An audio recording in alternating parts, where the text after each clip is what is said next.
Hey, what's up, guys? Jesse Rush from Flingot Bows here. This is the English longbow made of yew, build along, I believe, part 4.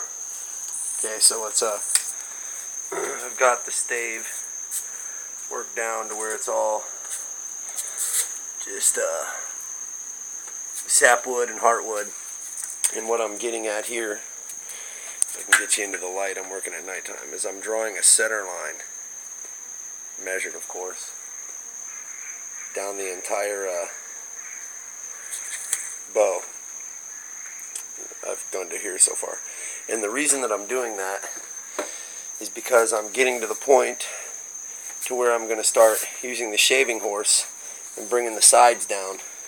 I figure I'm going to take the sides down first and get the bow's dimensions width-wise where I want it. Now, in the handle area, the bow is roughly 1.5 inches wide on the back. It gets a little thinner in the belly, which is okay because that's what I want it to do. And if you can see here, I'm going to work with that.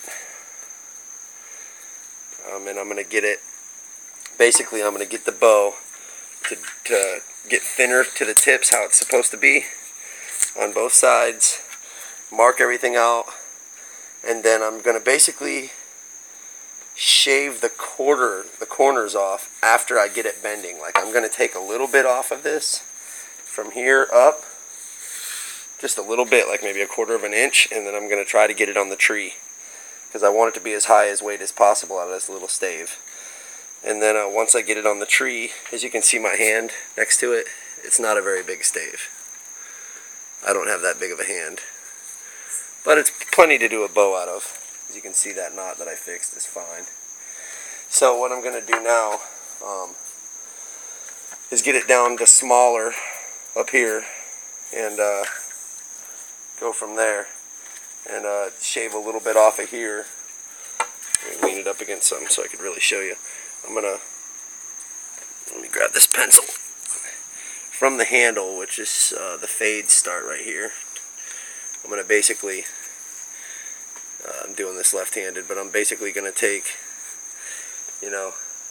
minus this bump right here, but, not the bump. I'm just going to take about that much off, maybe a little less, all the way up the bow, maybe get gradually smaller up here, but not much. And I'm going to take some off the sides now that I've got the center worked out. Fine. I want my tips to be about 1/2 inch. So basically, once I get the center worked out, I'm going to mark out where I want the bow. And what this is going to do is this is going to keep me from making the bow lopsided, which from everything I've learned online means that it will twist on me. And I really don't want that. Let me talk to you a little bit about yew wood poisoning. I'm not sure if that's what the problem was earlier. I might have just, I forgot, I didn't eat much today. I didn't eat it all today. I didn't drink any water, and I was working in the hot sun. I went inside, sat down for a little bit, felt kind of sick feeling, went to bed, woke up a couple hours later, felt all dizzy and discombobulated, and got a little bit of chest pain. I got kind of scared and went to the hospital, where I swiped these cool masks and gloves from. And they said there was nothing wrong with my heart, so I'm thinking it might have been a little Taxol poisoning from the yew. I was wearing a mask, but I kept touching it with my gloves, and it got all brown on the front, and and then it was soaking wet from sweat, and I think I was actually breathing like a wet dust solution, the vapors off of it or something. I don't know, but so I got a bunch of these masks, and I'm not going to do much sanding. I'm going to try to leave it all to scraping and stuff, and until I can get a real respirator. Then I'll do some sanding because I'll have proper respiration. But so just wanted to get you guys to this stage with me. You need to mark an exact center line out on the bow, and don't just mark on each end, center, and then center on this end, and then pop a line, because it won't be right. I mean, the bow isn't exactly straight, which is what I think is kind of cool about them.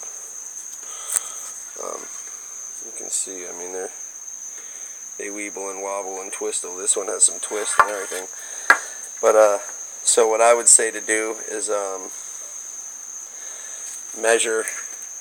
Like this was 1.5 inches. Roughly, it's 1.5 inches all the way down. There's a fat spot right there, but for the most part, it's 1.5 inches. So, you know, I did 3/4 of an inch, and then basically in this fat spot, I just skipped it, and I'm fixing to go back and figure that out with a tape measure right now. What's the exact center of that area? And just try to keep it all perpendicular.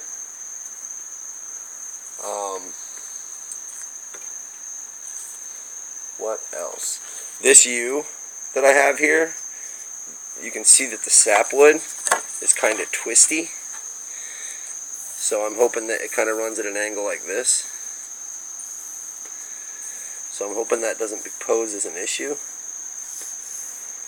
You know, looks like the bark kind of twisted up it. I know that this piece, the bark does not twist on. It's a premium stave. Whoops. It's a premium stave. But it's a more expensive stave. It's $150 for that one piece. This one was a throw-in for free stave.